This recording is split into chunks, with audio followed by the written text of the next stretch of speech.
Hello there voltage modular people, PoohBear here and welcome to my channel. These are my new high-low port plus plus and a high-low poly. These are my old devices from the PoohBear bundle, which are called a high port and a low port, and they're obviously separate devices and they work really well. Working out your CV signal, which one's the highest, which one's the lowest, and all the rest of it. But what I found I was doing a lot, especially with the low port, was I would be tracking keyboard stuff coming from my keyboard going into it, and I was then having to track the gates information kind of separately. So I took these and sort of squeezed them together, and then I sort of started looking at gate data as well. So that's why we've got this high-low port plus plus, because it's both high and low, and we've got gate data we can also take into consideration when we're actually processing the data. Now, they are very, very similar the way these two devices work.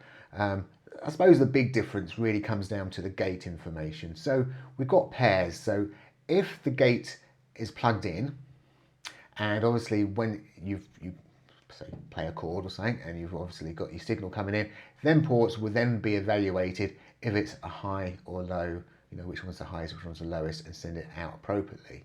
Now, this is a bit of a hybrid system because you don't actually have to have gate plugged in. You can just plug CV cables in if you wish, and you can have some with gate information and some which aren't. Now, if you've got that kind of scenario, when you are evaluating what ports what, when these gates are open, it'll evaluate them ports and these ports as well to work out which one's the high and which one's the low. Now, obviously, when you take your hand off the ports, off the keyboard, and these gates close, then it's only going to evaluate these ports all the time. So you could kind of use a port maybe as like a default, that when you remove all your gates, it's going to default to a value rather than 0. Now, we've got a couple of other options here called Retrigger and Hold Output. Hold Output is more designed for keyboards, because when we play a keyboard and we take our hand off, if you actually look at the CV signal will be the last signal sent out, and it stays there. It doesn't drop down to 0 volts, just the gate will drop.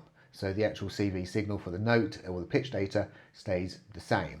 And so when I'm using this really for keyboard stuff, you put the hold output on, so then this signal or this CV signal here doesn't drop down to 0. If that's off and there's no gate information, this will actually drop down to a 0.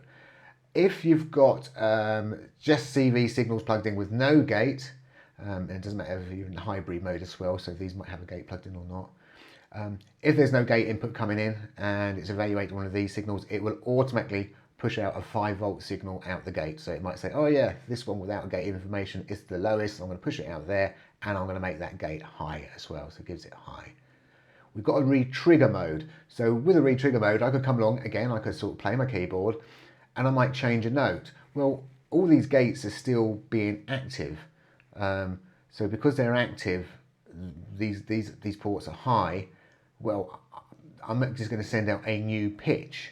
Now, some devices, fine, it's going to play that new pitch, but obviously you're not getting that glorious envelopes, and you're not going to rehear whatever else you've got set up. So the retrigger is going to recognize that you've actually changed the note, even though the gate's still high, and say, no, I'm going to actually retrigger it. So hopefully, and again, it'll come down to your envelopes, because some envelopes might be coming onto the release, and if you retrigger them, they just say, well, I'm at this point in the release, I want to go to the same point of the attack and then carry on. Whereas some other envelopes will actually do what's called a retrigger and actually start again from 0 to give you the full envelope. So it comes down to your envelopes, and it depends what you're really doing with that kind of gate data. But that's what the retrigger is. It's going to make sure it retriggers that gate. Hold, as I say, it's just going to hold that CV signal to the value you've sent out. It's sending out rather than dropping it down to a 0. And the true is also, it's also true, obviously, everything for the poly. The big difference with the poly, though, over the other one is the gate. It's either you've got all the gate information on, or you don't have any gate information. You can't do a hybrid. You've either got that cable plugged in, or you haven't got the cable plugged in. But be aware, and you probably are if you are dealing with poly stuff, especially when it's coming from the keyboard.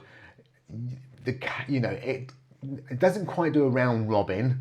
When it's using the poly stuff, it's got some other kind of algorithm going on, working out which cable it's actually going to send the signal out on. It kind of looks like a bit like a round robin, but it's not quite there either. So it might be that you've got your keyboard and you haven't got your gate plugged in, and you go, I'm going to play this note up here. Oh, why isn't it the lowest key? Well, because obviously on one of the other wires there's a note somewhere way down here, and you might have to play a few notes for it to suddenly use that voice and say, actually I'm going to use that voice up here. You do not get that issue at all if you're using gate, because obviously if I'm pressing up here, it doesn't matter if there's a cable down here with that particular signal way down here. If the gate's not on, it's going to evaluate that one and say, yep, that's the lowest in that particular case, so I'm going to use that and send that gate out. So only when the gate's off, you may look at it and go, oh, it looks just a little bit strange, it doesn't look quite right. Thank you for watching, and bye for now.